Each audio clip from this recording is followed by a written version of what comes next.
Good morning, here's my outfit of the day. I'm back to work. I am wearing some black leggings from J. Crew Factory. This, I think technically it's a dress, but I always wear it with the leggings from Old Navy. And I'm wearing this fake leather coat from New York & Company that I've had for quite a while now. And these boots that you guys have seen from Nordstrom. And then just this small necklace here. This is also from Old Navy. So it is raining today, so the goal is to stay dry and warm. I will talk to you guys a little bit later. It is about 1:20. I just finished my first day back from winter break, and it has been a fantastic day. It was better than what I expected. I woke up a little worried this morning because it's raining today, which meant we were gonna have to have indoor recess on our first day back, which could be a good thing or a bad thing. But it turned out to be okay. I started my day off right. I went to the gym. I ran for about 3 miles or so. Got to work a little bit early, and as soon as I walked in the door, the secretary wished me a happy new year and told me that my little friend has moved. And as bad as that sounds, it just was a relief because I really was struggling in terms of just finding a way to work with this student and his family. So he has moved to a different school, and I hope that that new school is, you know, a good fit for him, and that his teacher that he has now is able to find strategies that will help him that I quite honestly wasn't able to find. So that really kind of kicked my day off to a good start, because I really was driving here thinking, okay, we got to figure out what we're going to do to get through the rest of the school year, and now that is one less thing that I have to think about. So that was some welcome news to get. And then in general, my class was pretty well behaved. I think everyone is just a little shell-shocked that they're back at school. So they were very, very quiet this morning. When it rains here, they come into the classroom before school starts as opposed to waiting out on the hard court. So they come into the classroom a little bit early while I'm still kind of prepping for the day. And they just all came in quietly and just started unpacking and got books out and started reading. And it was eerily quiet, to be honest, but it was great.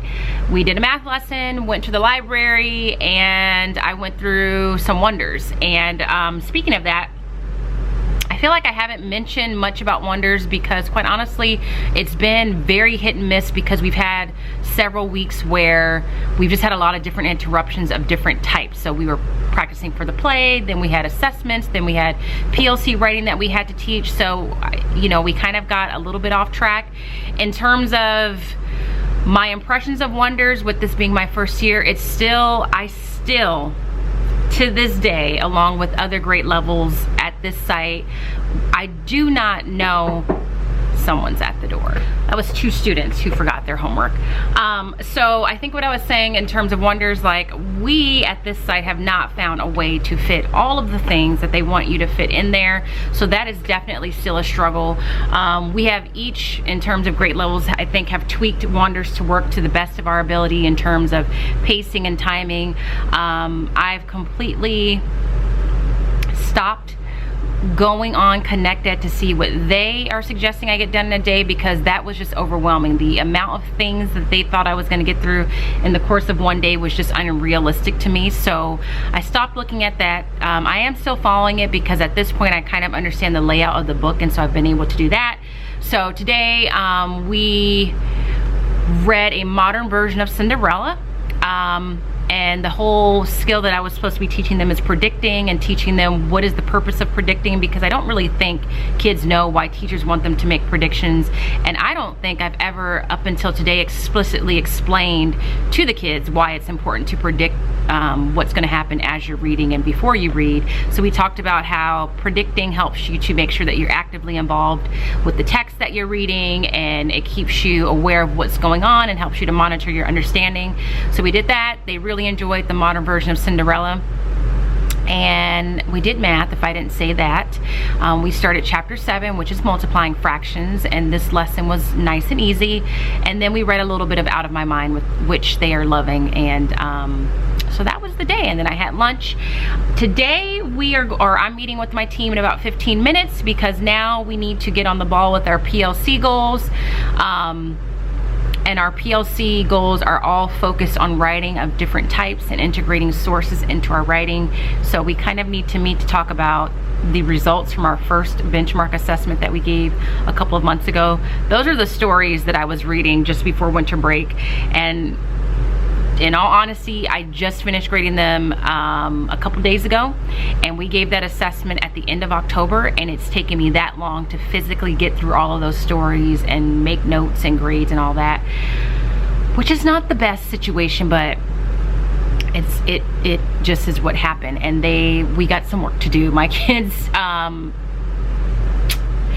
there was a few stories that were really quite good, but a lot of them need a lot of different things. So we're going to talk about, as a grade level, what we noticed in our classes and what our next steps are going to be. Aside from that, it just feels awkward talking to you guys because I haven't turned the camera on in such a long time. I had a really great winter break. I truly did nothing. I didn't go anywhere fancy. I just spent time with my family. I rested, I relaxed. I did do little things around the house that I needed to get done that I wasn't getting done while I was working. There was one day where I spent hours just shredding paper because I had old mail backed up that I wasn't shredding. I organized some things in my house. I made some phone calls that I had been putting off. So there was a lot of that and a lot of hanging out on the couch, going out to lunch, getting a cup of coffee. But it was great. I'm so glad that I forced myself not to really do any work, including vlogging. As much fun as that is, it is still a type of work to edit and upload videos. So I'm feeling rested. I'm feeling optimistic because I have one less stressor to deal with now that we're heading into the last half of the school year. And that's pretty much it. I just now am getting a chance to talk to you today because it's just been busy. I tried to talk to you this morning in the car, but I currently have a rental car because I had a very minor, I don't even know if you can call it a fender bender. I was parked in the parking lot of a Home Depot the day after Christmas. I was sitting in my car waiting for my mom and sister to come out, and someone pulled up next to me, and it was really windy that day. They opened their driver's side door, and their door hit the rear view mirror on the passenger side of my car and knocked the whole casing of the mirror off. So that flew off. So my car has been getting repaired, like the mirror's been getting replaced. And the rental car doesn't work for vlogging. Like, I can't sit my iPad on the dashboard like I do my car. So that is why I am just now getting to talk to you guys today. But all in all, it's been a very good first day. The hardest part is over. That first day back is always the hardest part. And to top things off, we have next Monday off. So I have a 3-day weekend coming my way. But I am happy to be back. I kind of missed vlogging. Like, I had gotten so used to it, so to not do it for a couple weeks was a little odd. So I hope that you all have had a good day, whatever day you're watching this. I'm gonna check some emails, update my Schoology page for my class, and then meet with my team, and maybe I'll get a little bit of that for you guys. But I also wanted to say, there's a couple things I want to say. I want to say thank you to B. Anderson. She sent me a little Starbucks gift card through email, and I don't know, I sent a message to someone that I believe is B. Anderson on Instagram, but I'm not certain that it's her. I haven't gotten a response. So B. Anderson, if you're watching and you're the one that sent me the Starbucks card, please know that that was greatly appreciated. I appreciate it so much. You have been so generous to me over the past couple of months, so thank you, thank you. I went and had a cup of coffee that morning and thought of you with a smile. And thank you to everyone that made me feel so loved. Those of you that said you missed the vlogs when I was taking the break, that helped. It makes me feel good to know that people are actually looking forward to them and they miss them when they're gone. And the good news is, for a couple of you that have asked, I do have a P.O. box. I have one established, so I'll be sure to add the P.O. box information in the description bar. I think I'll do that. But please, by no means, what I think I want everybody to know is I never, ever, ever, ever started this channel with any intentions of getting anything from anybody. It really was just a place for me to share what my life is like as a teacher, for people that are interested in the profession, whether because they aspire to be a teacher, or they are studying to be a teacher, or they're just curious. That's really the only purpose I started the channel, and I just thought it'd be something fun to do. But I'm not looking to get anything from anybody. So anything that is ever given to me really is greatly appreciated, and I truly am shocked every time it happens. So I am going to stop here, check those emails, update my page, and then I'm going to get my meeting started with my teammates. So I hope you guys are doing well, and I will talk to you in a little bit. Good morning, here's my outfit of the day. Today I'm wearing a red flannel shirt from Old Navy with a white V-neck t-shirt underneath from Target. I am wearing this American Rag jean jacket that I bought from Macy's a couple years ago. My blue Harper pants from Old Navy that I bought earlier this year. My red and white Chucks. I have a watch. You can't see it, but I have a watch underneath there. And then I am wearing a necklace that I ordered online several years ago that just has my name on it. So this is it. I will talk to you guys a little bit later. Hello everyone, it is about 3:25. I am finishing up for the day, so I'm doing a last minute cleanup before I leave. One of you, I think your name is Annabelle, asked me a couple of classroom organization techniques or strategies. One of my biggest strategies, or I would probably say the biggest strategy, is I do not leave my classroom in a mess.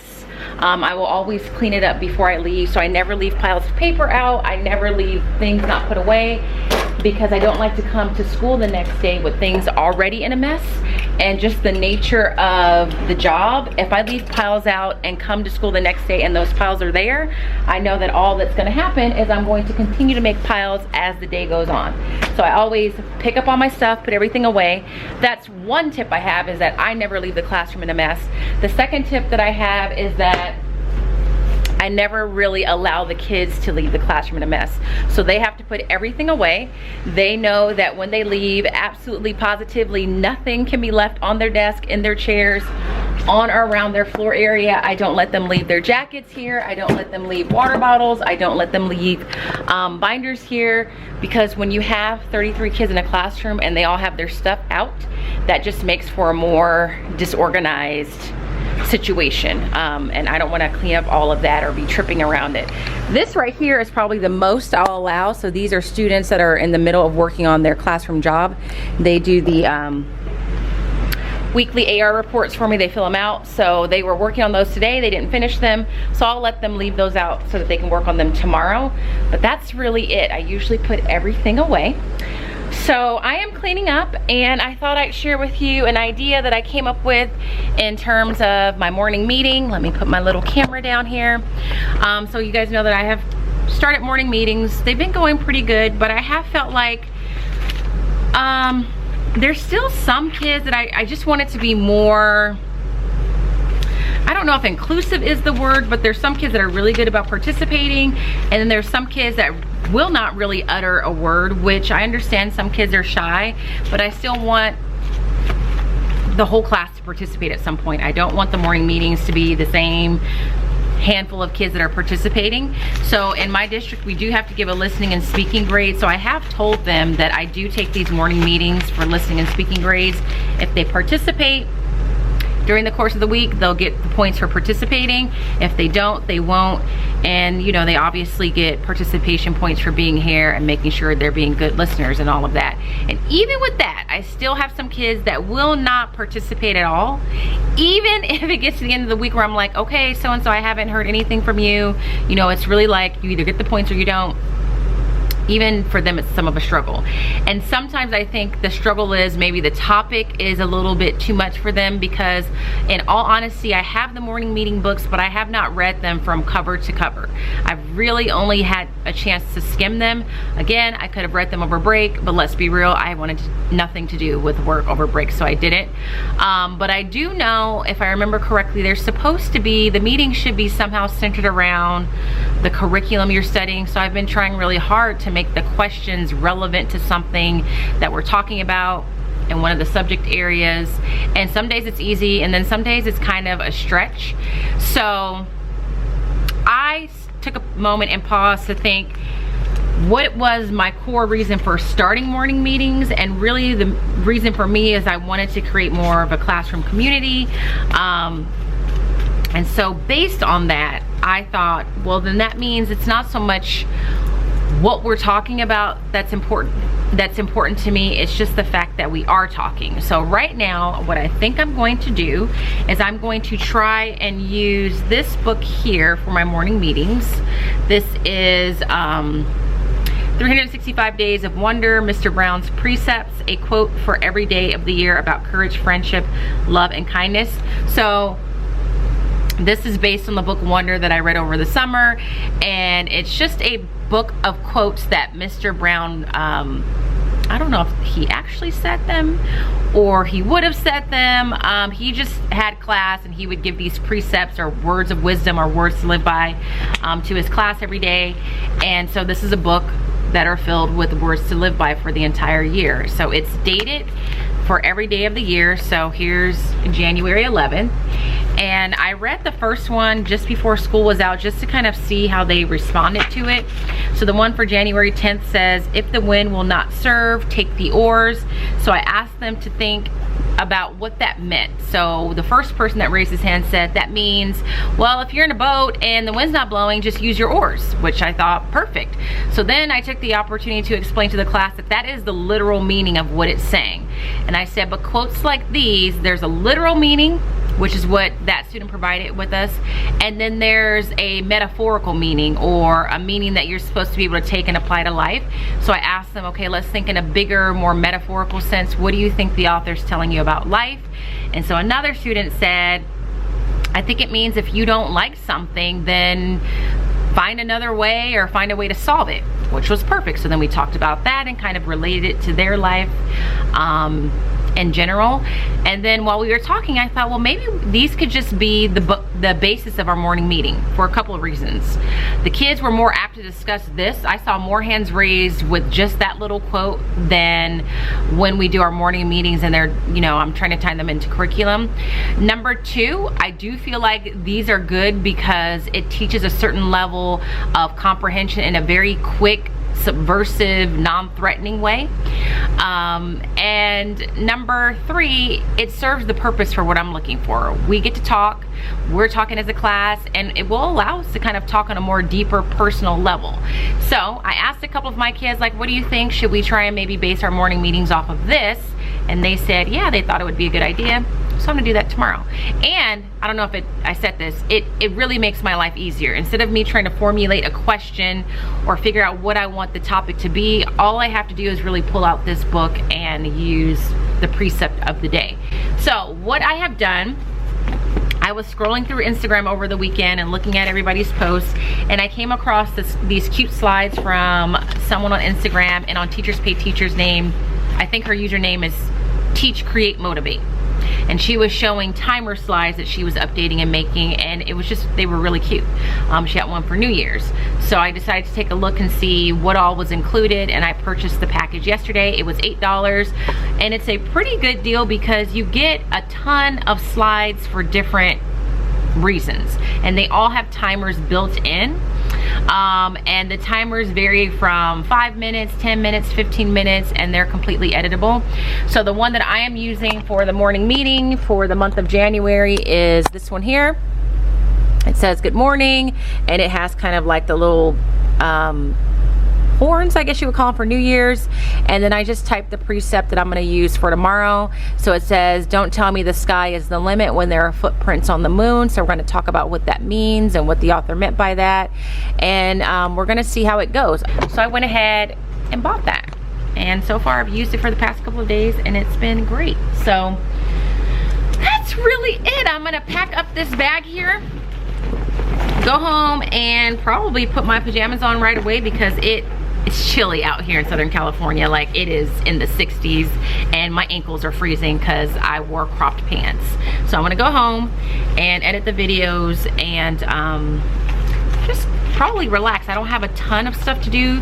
Progress reports are going home Friday, so my grades are pretty current. I don't really have much to grade. So I'm just gonna take it easy while I can. I need to plan a guided reading lesson for tomorrow, so I will be doing that. But other than that, that is it. I just wanted to check in with you guys for the day.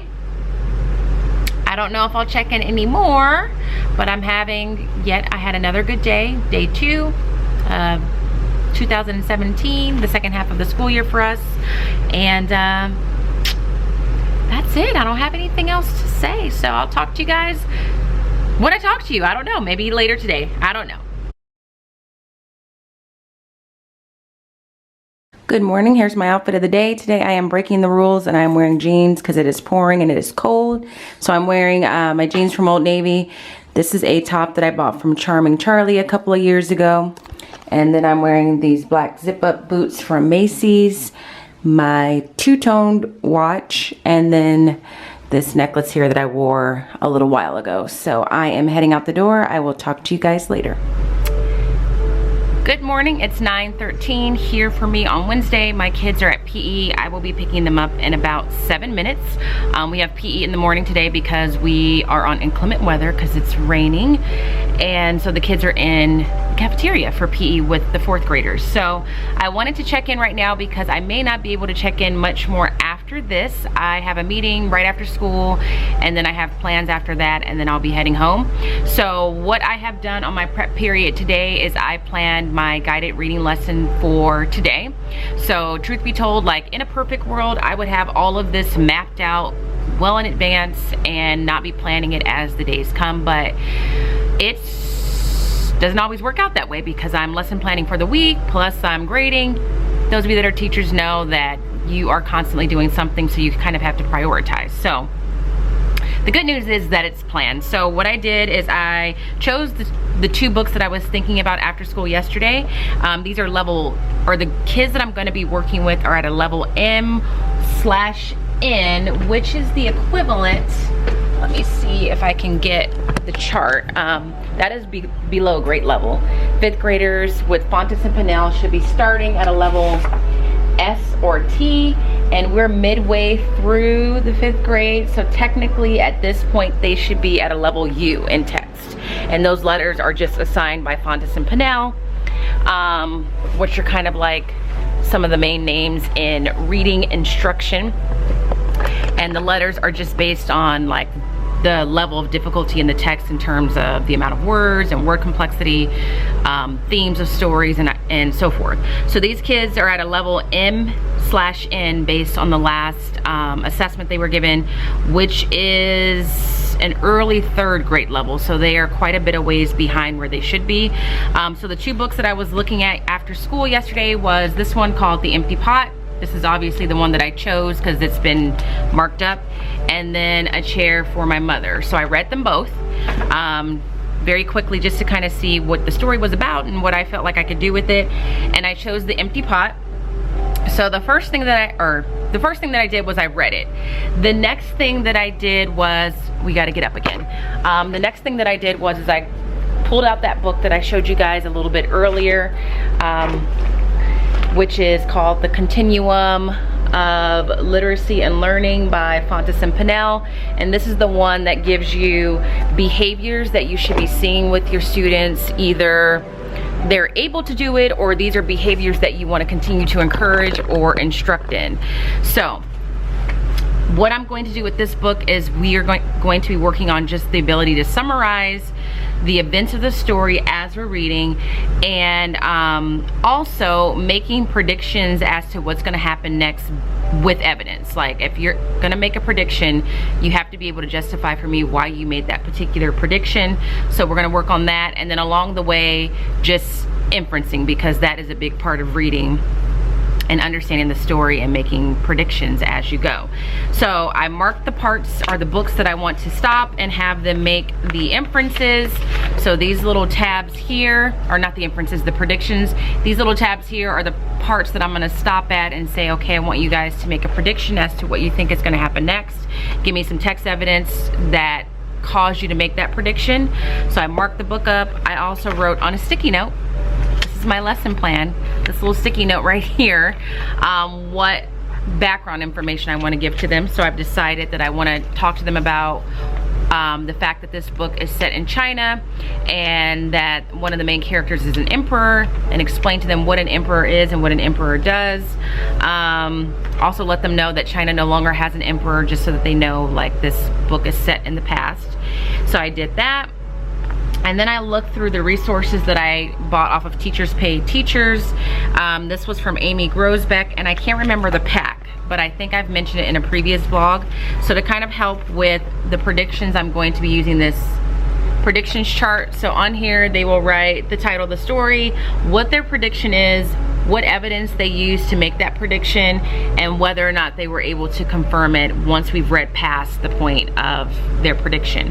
So I'm going to use that, and then also because based on our assessment where the kids were asked to write a story in October, those assessments that took me 2 months to grade, we as a grade level decided that we really need to talk to our kids about story structure. And I think our mistake when we were instructing is we just really focused on talking about things like a story has a beginning, middle, and end, but we really didn't go very hard on what happens in the beginning of a story, what should be happening in the middle of the story, and what happens in an end. So I think the kids wrote their stories and they planned them out and they said, this is my beginning, middle, and end, but to them it literally was, well, this is the beginning of my story, this is the middle of my story, and this is the end of my story. But the things that should be happening in the beginning, middle, and end of a story were not happening in our kids' stories, if that makes sense. So we're gonna try and talk about that using this chart. This is also from the same pack, talking about what the exposition of a story is and what happens there, what were the events of the rising, or what were the rising action events of this particular story, and then talk about the beginning of your story is where you're establishing those rising events, you're building up to something. What was the climax of the story, where are we introduced to like the big problem or the big issue, and then how were things resolved, and then what was the overall theme. So I am going to make copies for my group, probably during recess, because I have to pick the kids up in about a minute, and so we will be using these and that. Now, will we finish all of this today? Probably not, because I only get about 30 minutes, but we will continue tomorrow. So I did that, and then I also am going to be reading this book to my class today. Today, I have to look on the board because I don't want to say it wrong, but one of the fun facts for, or the fun fact for today was that on this day in, let's see, 1935, Amelia Earhart flies solo across the Pacific Ocean. So this summer I found a picture book about Amelia Earhart, and I am going to read that to them. I like to read the books to the students whenever I can. I don't always get a chance to, but today I am going to do that. And what's nice about it, as I set my camera down, what's nice about it is I do pull a grade from it. We have to give kids listening and speaking grades. So since I'm just reading this to them and they are listening without having the book in front of them, I take a listening grade for it, and then I double dip and I take a comprehension grade because I do have them take the AR test afterwards. So that is what I've done in the past hour and 5 minutes, because we've been in school for about an hour and 5 minutes. So I'm gonna go pick up my kids. I think I'm a little late, and we'll get started with their day, but I hope you guys are having a great one, and I'll talk to you soon.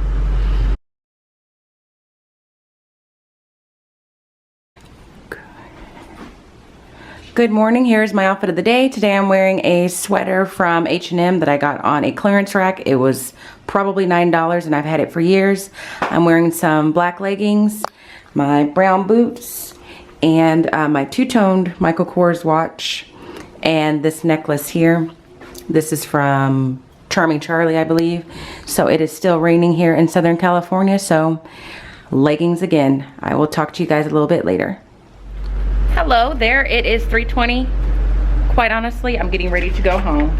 It is raining, raining, raining outside, and I just want to be at home in my pajamas in the comfort of my own home, so I'm cleaning up. But I wanted to let you guys know how the day went, because that's the point of my vlogs. So I am finishing up my guided reading lesson on The Empty Pot.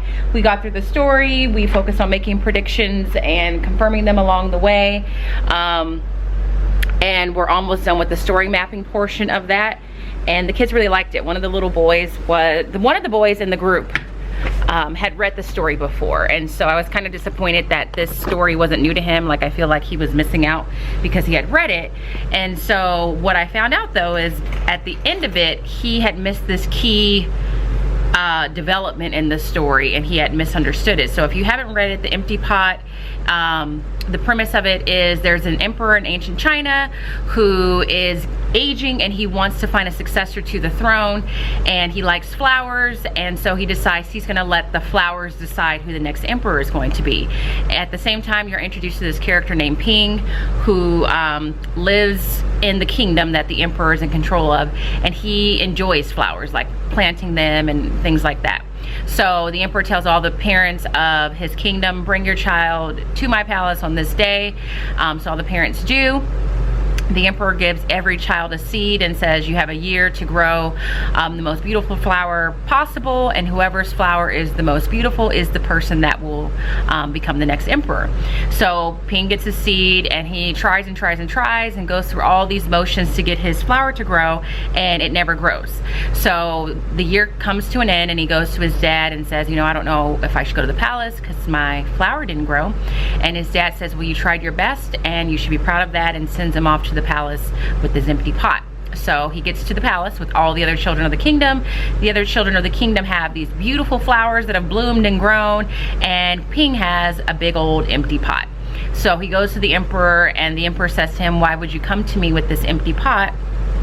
And Ping says, well, I tried my hardest, and you know, no matter what I tried, it didn't work.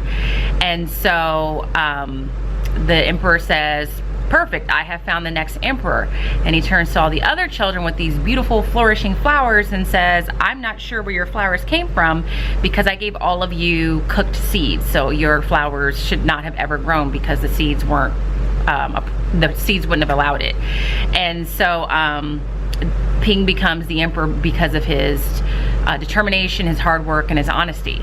So the student in my group, the little boy, had read the story before, but he thought that Ping was the only person that got the cooked seed, and that was why his seed or his flower didn't grow. And the other two girls in the group thought the same thing, which is critical, because if they think that, then they're missing like a key piece of the development of the story. So I said, no, everyone had a cooked seed.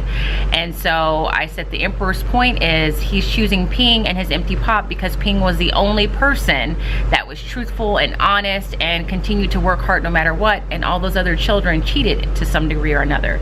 So it all turned out well. So we are just in the middle, or just at the tail end of wrapping up the story map, and tomorrow we're going to talk about how the story was resolved and what the message or the moral of the story was. So that went well. We also have, for the past 2 days, been using the precepts from this book for our morning meeting, and the kids are really liking it, and they're actually doing a very good job with, you know, interpreting these quotes. So our quote today was, how wonderful it is that nobody need wait a single moment before starting to improve the world. And that was a quote from Anne Frank.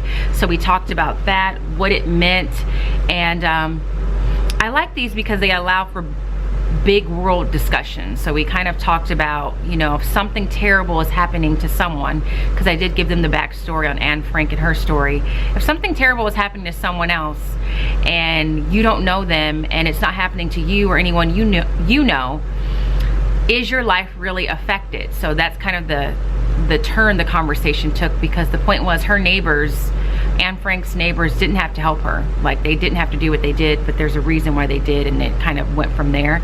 And the amount of student participation in the morning meetings has vastly increased since I've been using these as the discussion points. So again, I don't know if that's the true definition of a morning meeting, but my sole purpose was doing this, or choosing to do this, because what I wanted the most out of these meetings is good conversation and a building of community and understanding each other, and I think that I'm still getting that. So I am packing up to go home and just kind of relax. I don't have a whole lot of work to do because, like I said, I'm pretty caught up with my grades because progress reports are due.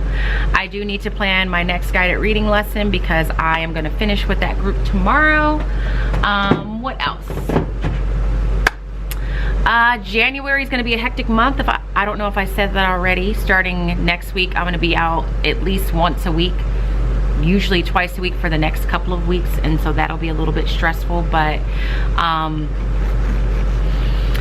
you know, it's just been a really good week. It's been definitely less stressful with the change in the dynamic of my class, and it really feels like in some regards I met my class for the first time this week, because my energy and my focus was on the class as a whole and not on the behavior of one individual student. So it's been really nice and really eye-opening. So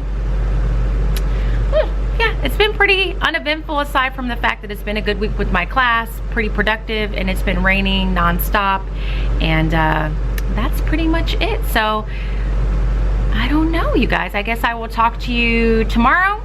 I hope everything is going well, and I'll talk to you soon. Good morning. Here is my outfit of the day. Happy Friday. I am wearing a top today from Charming Charlie that I've had for a couple of years, and a little gray top underneath. I'm wearing these black jeans from Old Navy, and then I think this is the first time I've worn these shoes this year. These are my Tom's booties. They are suede, and I don't get to wear them often. If you don't have a pair of these, they are much more comfortable than what you would think, so I put those on today. And then I'm wearing my two-tone Michael Kors watch and this bracelet from Tiffany's that I've had for several years. So it is Friday. I hope you guys have a good one. I will talk to you in a little bit.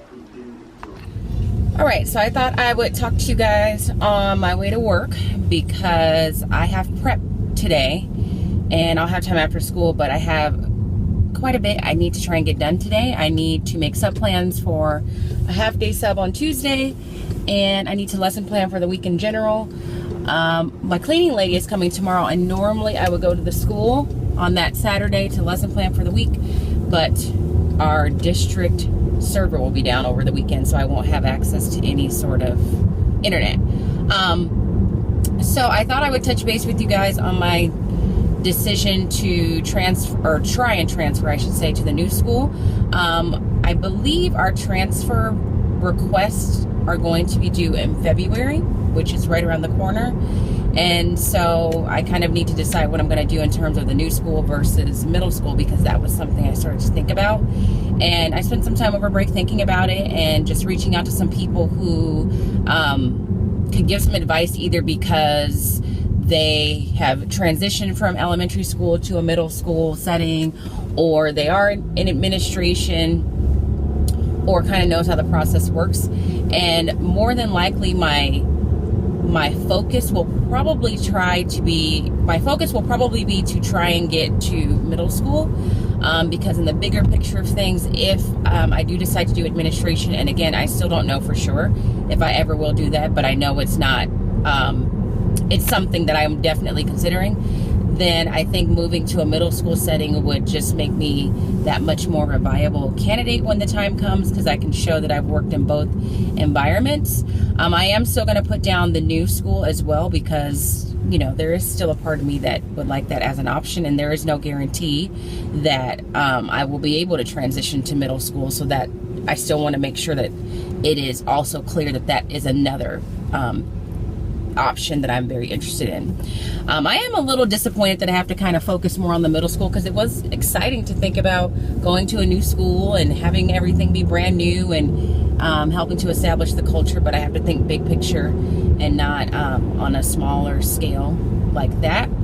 And with that being said, if I do go to middle school, a part of me really wants to try and see if I can transition all the way to 8th grade, which sounds crazy to some, because I would be moving from 5th to 8th, which is quite a big jump.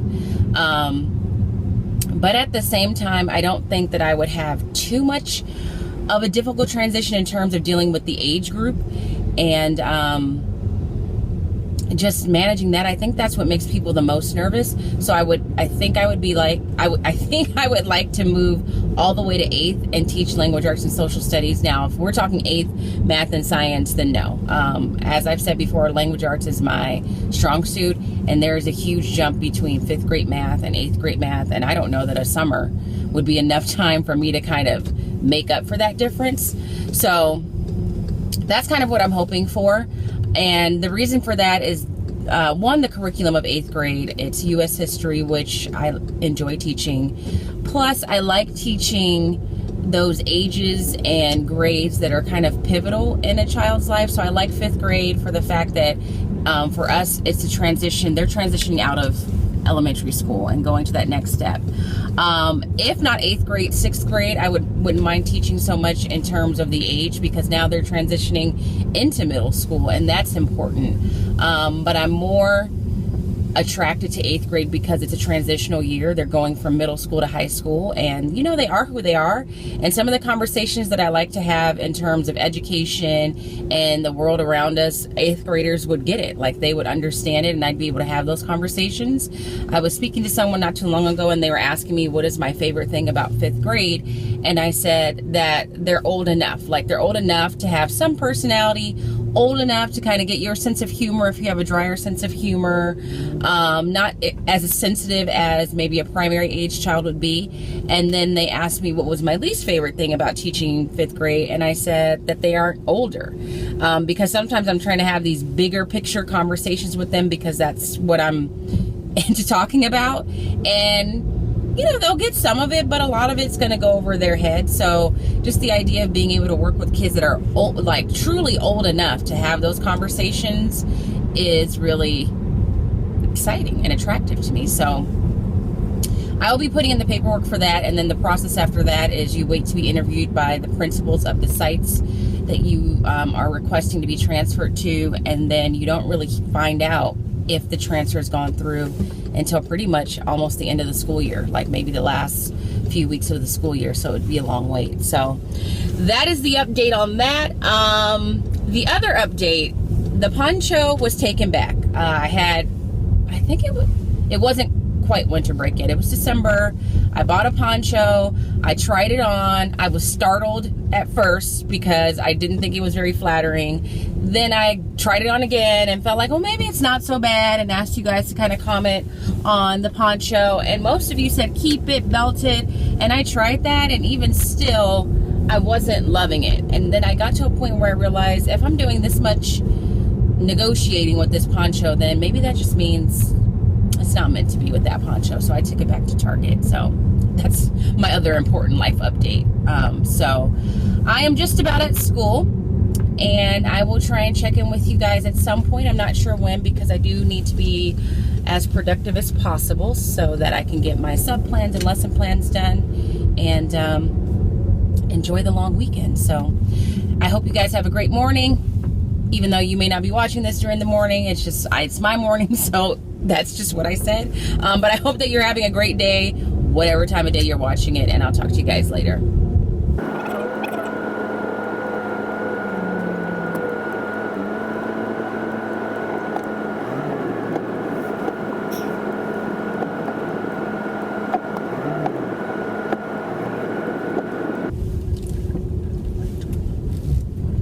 We just had a little parking lot drama. There was one mom yelling at another mom because the one mom was yelling at this mom because this mom stopped mid parking lot to drop off her child. And at my school, we have a drop-off lane, and cars are supposed to get in line, go to the drop-off lane, drop off your child, and keep it moving.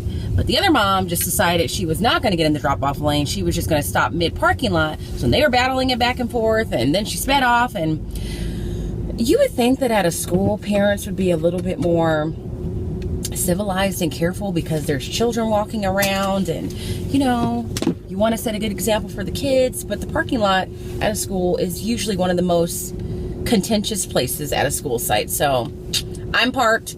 I will talk to you guys later. Bye.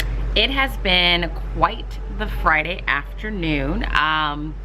It's 3:38. School's obviously over. I am in my classroom right now, lesson planning. So here's just a shot of my desk in its current state. So I have my Step Out to Writing book, a resource I just printed. We finished Out of My Mind today. The kids really enjoyed the book, and my teacher planner is there. So I will be out tomorrow. Well, we'll all be out tomorrow because it's Saturday, but I will be out on Tuesday, like I said this morning. So I need to lesson plan for the week and also get my sub plans together. I think that I'm going to be here a little bit later than what I would like. But on the flip side, if I just knock it out and stay here, I won't have to do much work over the weekend. But in terms of why it became so eventful, we we're having a normal Friday. And then we went to lunch, and after lunch, a couple of things happened.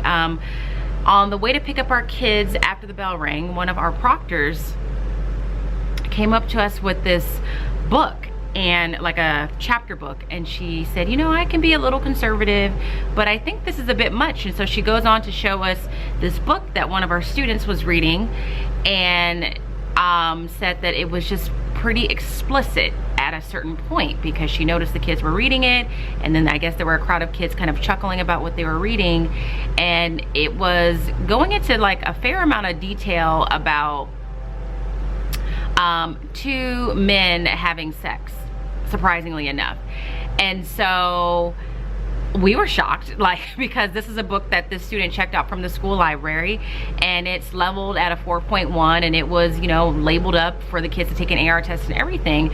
So she said, trust me, you guys, like, you're gonna want to read this because I'm not quite sure what to do. So she showed us a little passage that she read, and it was pretty explicit. And we weren't, I mean, the issue wasn't the fact that it dealt with talking about two gay characters, but it was going into detail about sex between these two men and how does it work, and like the logistics of it, and then made reference to, you know, how is that possible in comparison to when a man and a woman does it.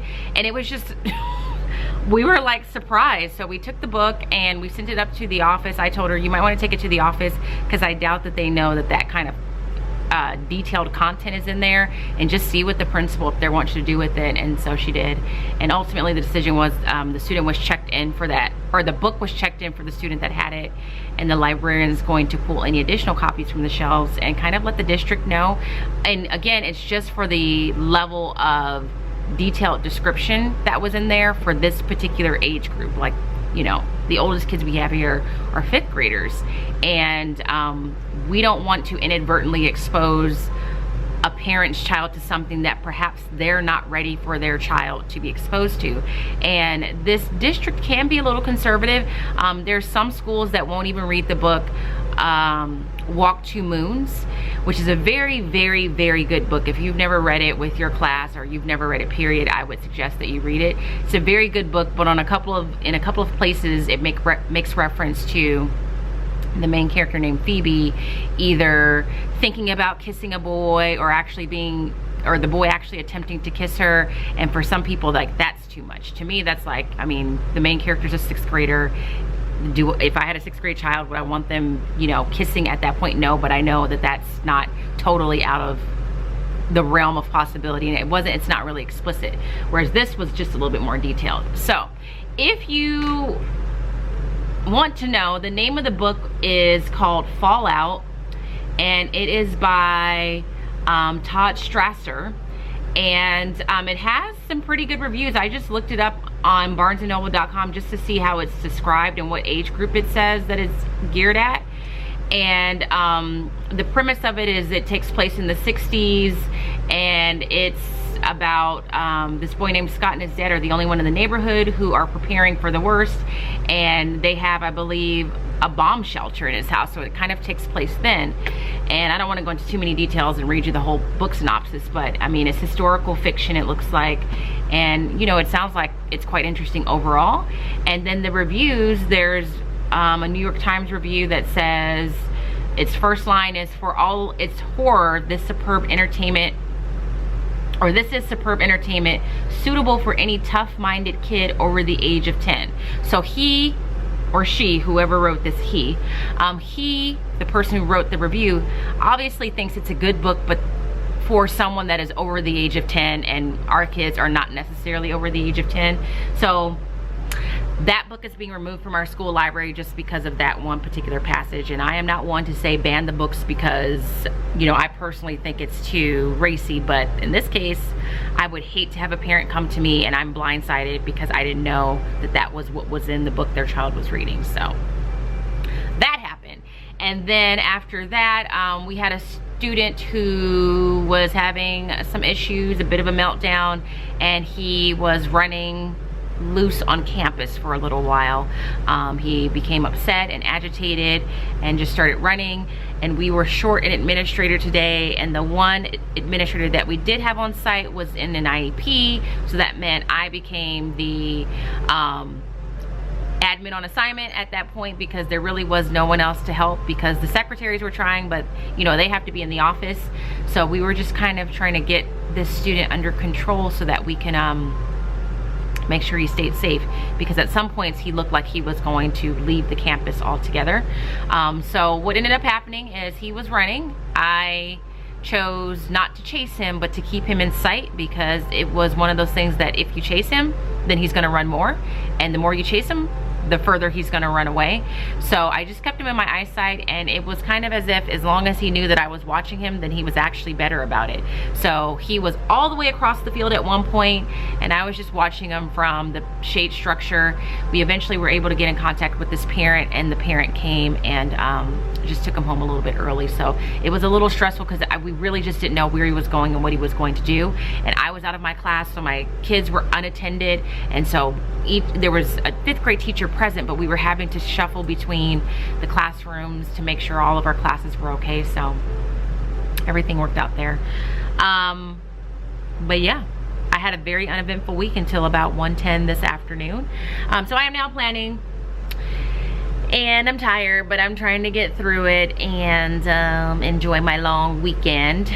So I just thought I would check in and give you a heads up on that book, because it was funny, but it was also shocking at the same time. So let me get back to work. I will talk to you guys a little bit later. Hopefully, keep your fingers crossed, the next time I talk to you, I am done lesson planning, and maybe even done with my sub plans. My coworkers are going to happy hour, and I probably can't go because I need to get this stuff done. So what an exciting life I live. Anyway, I'll talk to you guys later. Okay, it is now 5:45. I have got everything set up for Mrs. Meredith on Tuesday, I believe. I cleaned up my classroom, packed my bags, I'm ready to go. I am heading home to enjoy my long weekend. I'm gonna go home and walk Genesis. She has not been on a walk in a very long time, so I need to get her out, and that's pretty much it. I had a really good first week back. I was dreading it to a certain extent because winter break was so nice, but it has been a really good week, really primarily because I've been less stressed and more patient with my class in general. So I hope that if this was your first week back, you had a great first week as well. If it wasn't your first week back and you've been back, I hope your week was good also.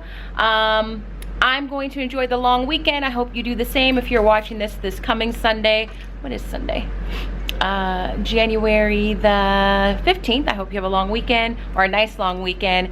But I will say goodbye for now. I'm headed home, walk the dog, and then I think my sister and I are going to go out to dinner to celebrate my first week back from winter break and her first week with her new nursing position. So thank you so much, you guys, for watching. It's been great to get back to vlogging because it felt like a long time before I had done it.